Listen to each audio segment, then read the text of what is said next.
Hello there, my garden used to be a dusty wasteland where plants came to die. I had tried everything and was ready to give up until I stumbled on a forgotten recipe for compost tea. It's a free and simple liquid that uses waste you already have, and it began transforming my garden overnight. In this video, I'm going to show you exactly how it works and how you can make it yourself. The solution came from an elderly neighbor whose garden was a tiny productive jungle. When I listed all the expensive products I'd tried, he chuckled and said, "You're trying to feed the plants. You need to feed the soil." He told me his family never bought fertilizer. They brewed tea for their garden. It wasn't a product, but a process. He described taking his best compost and simply steeping it in water to extract its life force. The concept was brilliantly simple. Compost tea is a liquid extract made by steeping finished compost in water. The goal isn't just to add nutrients, but to multiply the beneficial bacteria, fungi, and other microorganisms that form the foundation of a living, healthy soil. He didn't have a written recipe.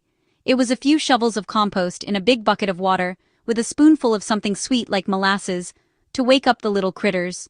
The most important part, he insisted, was air. You had to keep the water bubbling to encourage aerobic microbes that help plants thrive. This was the secret. My soil wasn't just hungry, it was dead. This tea was a defibrillator for the dirt. That evening, I set out to brew my first batch. The process is simple and just needs a bucket.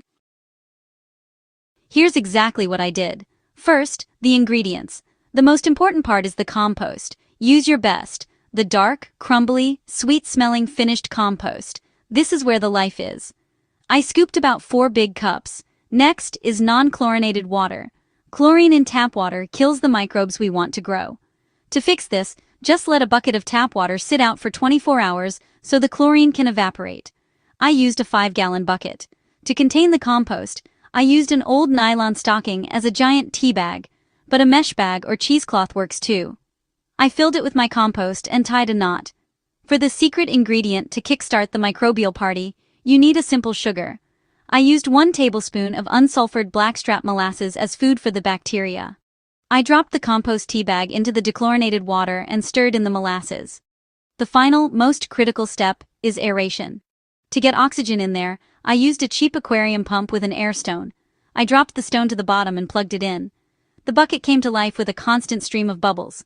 I let it brew in a shady spot for 24 to 36 hours. You'll know it's working when it starts to smell rich and earthy. 24 hours later, the change in the bucket was amazing.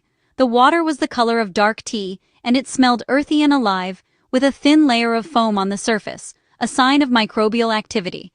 This liquid was a living biological cocktail. The brewing process extracted soluble nutrients, but more importantly, it caused a population explosion of good bacteria and fungi.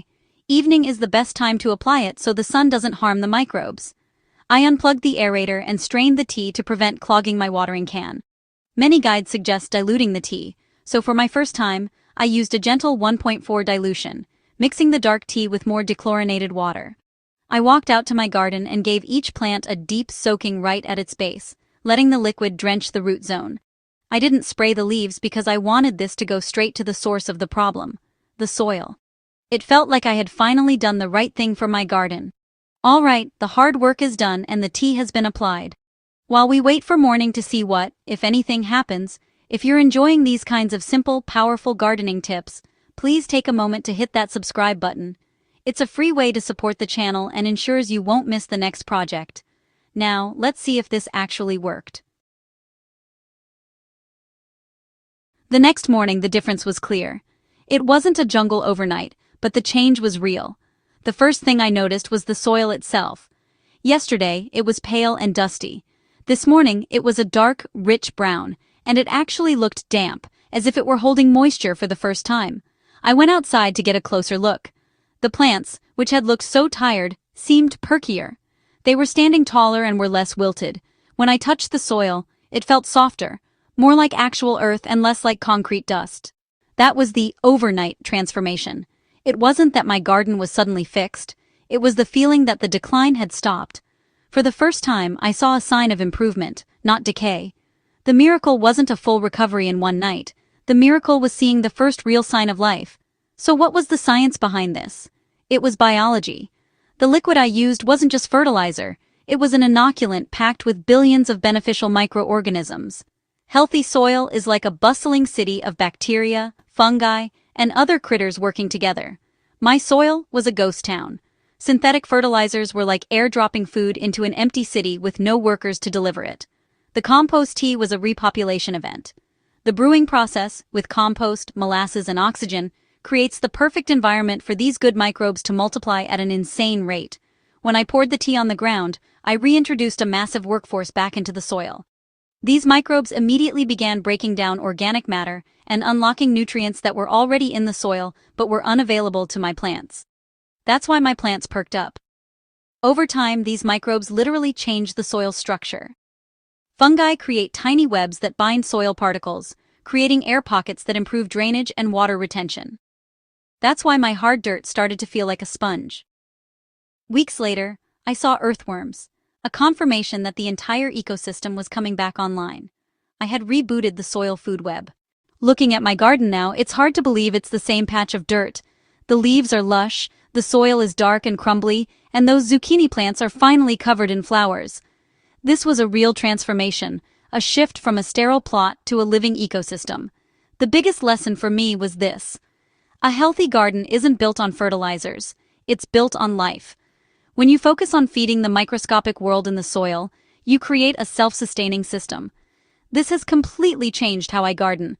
It's about partnering with nature, not fighting it. If you're tired of fighting a losing battle with your own garden, I seriously encourage you to try this. You have nothing to lose and a whole world of life to gain. If you want to follow my garden's journey and learn more of these simple, powerful secrets, make sure you subscribe. Let's grow together.